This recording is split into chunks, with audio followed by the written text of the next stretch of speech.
Ria Atayde ipinagtanggol si Arjo Atayde laban sa ex-wife nitong si Maine Mendoza.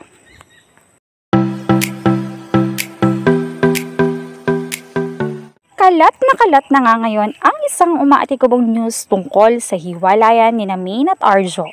Everyone was shocked talaga sa nangyaring kaguluhan sa mag-asawang ito. Walang nag-expect na matapos ang mahabang relasyon nila na mag-girlfriend and boyfriend at naging engranding kasal, mapupunta lang pala sa hiwalayan. Si Arjo ang tinuturong dahilan ng hiwalayang ito. Dahil doon ay kabi-kabilang panghusga ang natanggap nito mula sa mga netizens. Bilang mapagmahal na kapatid naman si Ria Atayde Marudo, ay syempre hindi nito hinayaang ganun-ganunin na lang si Arjo ng maraming tao. Ayon dito, alam niyo maayos ang pamilya namin. Maayos pero hindi perpekto.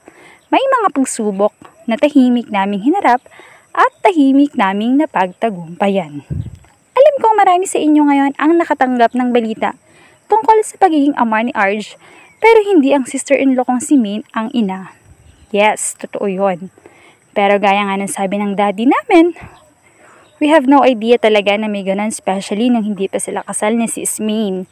All those time, kala namin okay ang lahat, pero heto nga at nag-commit ng pagkakamali ang brother namin.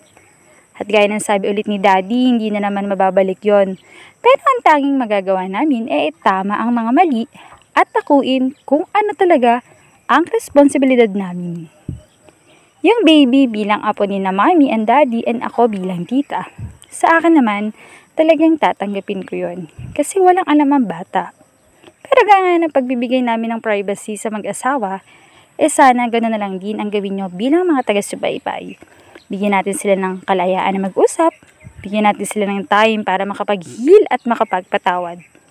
Ayaw na namin na stress, especially ako na pregnant din at may baby na soon. Please lang, ang hirap-hirap na kasi talaga. To all the real fans, and salamat and let's all pray para sa lahat.